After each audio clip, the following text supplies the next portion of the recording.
Olá pessoal, aqui o Wellington Freire, especialista em engenharia de tráfego, e você é muito bem-vindo aqui em nosso canal.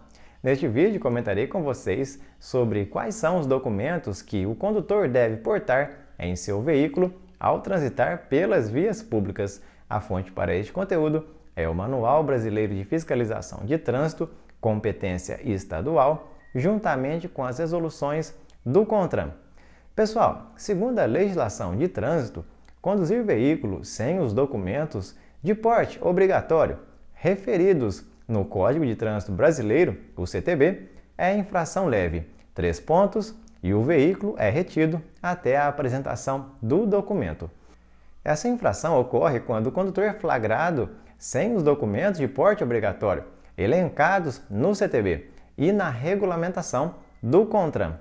Então, vamos para os documentos de porte obrigatório. Número 1. Autorização para conduzir ciclomotor ACC, Carteira Nacional de Habilitação CNH ou permissão para dirigir, PPD. Segundo o CTB, é obrigatório o porte da permissão para dirigir ou da Carteira Nacional de Habilitação quando o condutor estiver à direção do veículo. Contudo, há uma ressalva, pois o porte do documento de habilitação será dispensado quando, no momento da fiscalização, for possível ter acesso ao sistema informatizado para verificar se o condutor é habilitado. Então, isso também se aplica à ACC. Pessoal, um outro documento de porte obrigatório também é a autorização para a condução de veículo de propulsão humana ou tração animal, quando regulamentado pelo órgão executivo de trânsito do município. O CTB informa que a autorização para conduzir veículos de propulsão humana e de tração animal ficará a cargo dos municípios. Pessoal, estão gostando do conteúdo? Então se inscrevam em nosso canal para não perderem as próximas atualizações sobre trânsito que apresentamos aqui em nosso canal. Número 2. Certificado de licenciamento anual. De modo semelhante ao que ocorre com a habilitação, o certificado de licenciamento anual é de porte obrigatório, sendo que este porte será dispensado quando, no momento da fiscalização, for possível ter acesso ao devido sistema informatizado para verificar se o veículo está licenciado, nos termos do artigo 133 do CTB. Um detalhe a se atentar são as campanhas de chamamento de consumidores para substituição ou reparo de veículos, popularmente conhecida por RECAL. Pessoal, conforme o artigo 131 do Código de Trânsito Brasileiro, quem não atender às campanhas no prazo de 1 ano, contado da data de sua comunicação, não terá o seu veículo licenciado. Vou deixar aqui no alto, no card, um vídeo explicativo para vocês. Número 3.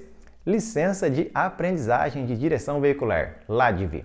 A LADV exclusivamente no original, acompanhada de um documento de identidade e na unidade da federação em que tenha sido expedida, com a indicação do nome do instrutor autorizado ou CFC que trabalha. Número 4. Autorização para instrutor sem CFC.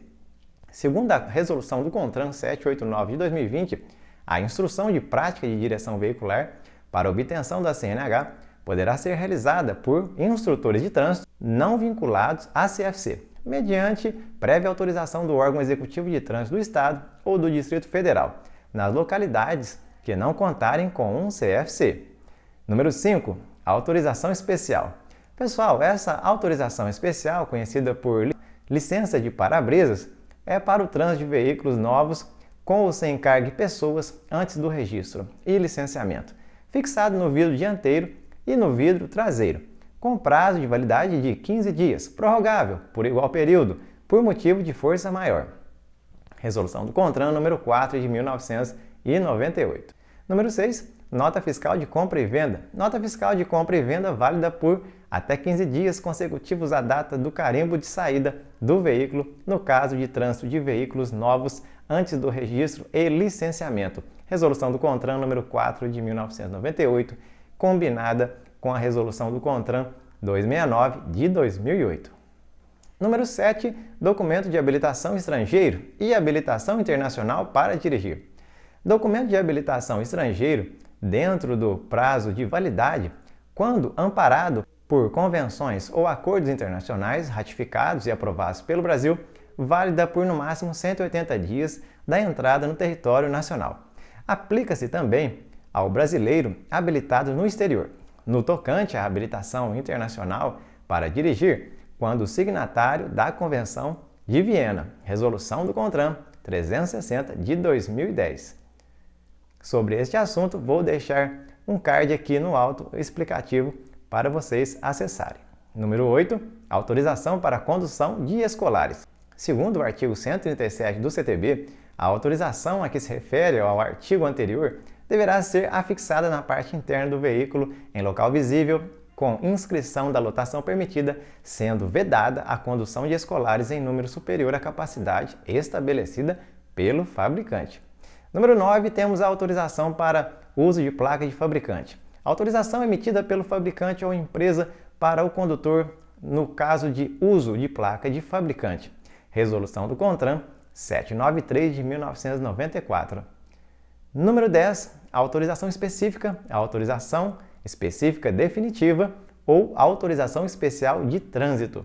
Para veículos com pesos ou dimensões excedentes, artigo 101 do CTB, combinado com a resolução do CONTRAN 210 e 211 de 2006. Número 11, autorização de transporte.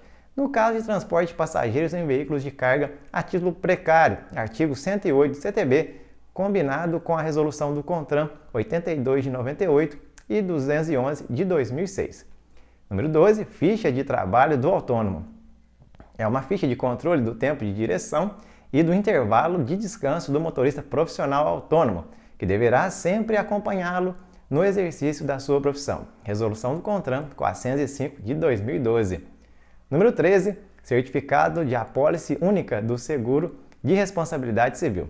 No caso do condutor ou proprietário de automóvel particular ou de aluguel, registrados no exterior, em circulação no território nacional, resolução do CONTRAN 238 de 2007.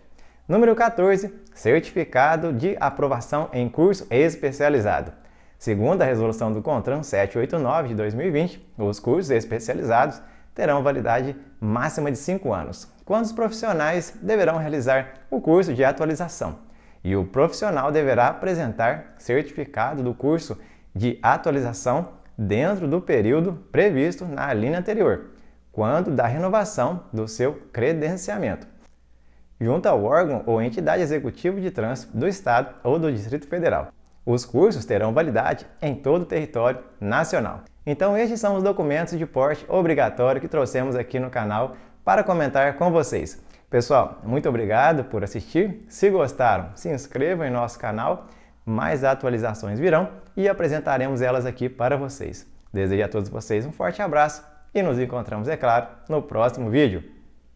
Tchau!